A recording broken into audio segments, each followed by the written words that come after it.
Hi സുഹൃത്തുക്കളെ, ഞാൻ മജു മണിയൻ നെടുമുടി.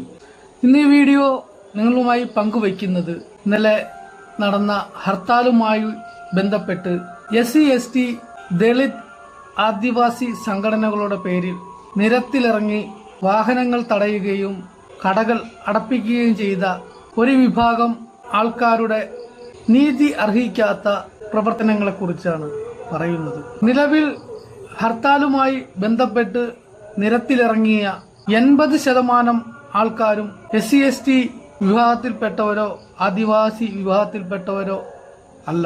കാരണം ഇവർ പരമ്പരാഗതമായി 2 തലമുറകൾക്ക് മുമ്പ് മതം മാറി ക്രൈസ്തവ മതമോ ഇസ്ലാം മതമോ സ്വീകരിച്ചവരാണ്.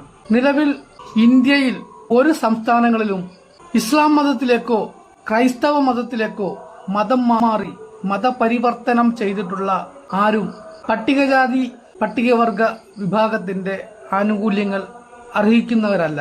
ഇതുമായി ബന്ധപ്പെട്ട് കോടതിയിൽ കേസ് നിലനിൽക്കുന്നുവെങ്കിലും ഇത് അനുകൂലമായൊരു വിധിയും ലഭിക്കുവാൻ സാധ്യതയില്ല. കാരണം ഒരു നൂറ്റാണ്ട് മുമ്പ് തന്നെ സമൂഹത്തിലെ ഉച്ചനീചത്വങ്ങൾക്കെതിരെ പോരാടി ജാതിയുടെ നീചഭാവങ്ങളിൽ നിന്നും മുക്തി നേടുവാൻ സ്വന്തം അസ്തിത്വവും കുടുംബങ്ങളും ബന്ധങ്ങളും ഉപേക്ഷിച്ച് ക്രൈസ്തവ മതത്തിലേക്ക് പരിവർത്തനം ചെയ്യപ്പെട്ടവർ ഇന്ന് ആനുകൂല്യങ്ങൾക്കായി ദളിതർ എന്ന പേരിൽ പ്രഹസനങ്ങൾ കാണിച്ചു കൂട്ടുകയാണ്.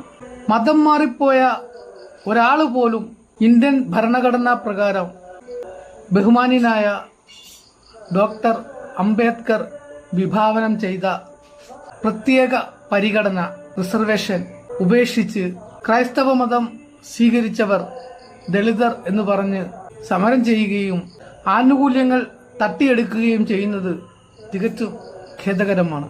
കഴിഞ്ഞ ഏതാനും നൂറ്റാണ്ടുകളായി സമൂഹത്തിന്റെ മുഴുവൻ നീചഭാവങ്ങളും വർണ്ണവെറിയും ഏറ്റുവാങ്ങി സ്വന്തം അസ്തിത്വം ഉപേക്ഷിക്കാതെ അതിജീവനത്തിനായി പോരാടിയ വലിയൊരു വിഭാഗം ജനത ഇന്നും പട്ടികജാതി പട്ടികവർഗ വിഭാഗത്തിൽ ജീവിച്ചു വരുന്നുണ്ട്.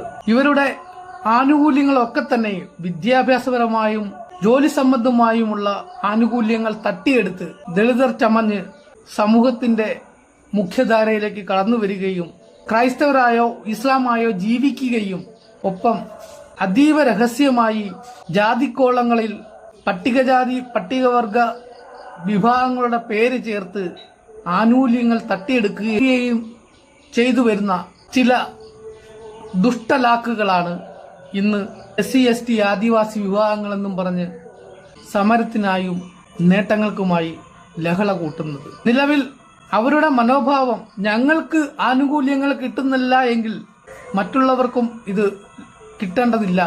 ഇവിടുള്ള ജാതി സംഘടനകൾ സാമൂഹിക വിരുദ്ധരാണ്, അതുകൊണ്ട് ജാതി ഇല്ലാതാവണം എന്നൊക്കെയാണ് ഇവരുടെ വാദം.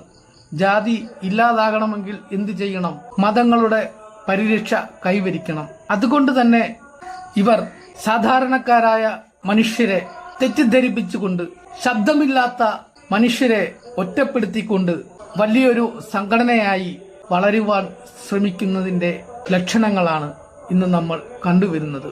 നിലവിൽ യാതൊരുവിധ പരിഗണനയും അർഹിക്കാത്ത ഇവർ ഇന്നും ആനുകൂല്യങ്ങൾ കൈപ്പറ്റുകയും സമൂഹത്തിൽ വിവേചനങ്ങൾക്കെതിരെ ശക്തമായി പടപൊരുതുന്ന സംഘടനകളെ ഉപജാതി സംഘടനകൾ എന്ന് പറഞ്ഞ് ആക്ഷേപിക്കുകയും ചെയ്യുന്ന ഈ കാലത്ത് ഇത്തരം പ്രഹസന ഹർത്താലുകൾ നാടിന് വലിയ വരുത്തിവെക്കുന്നത്.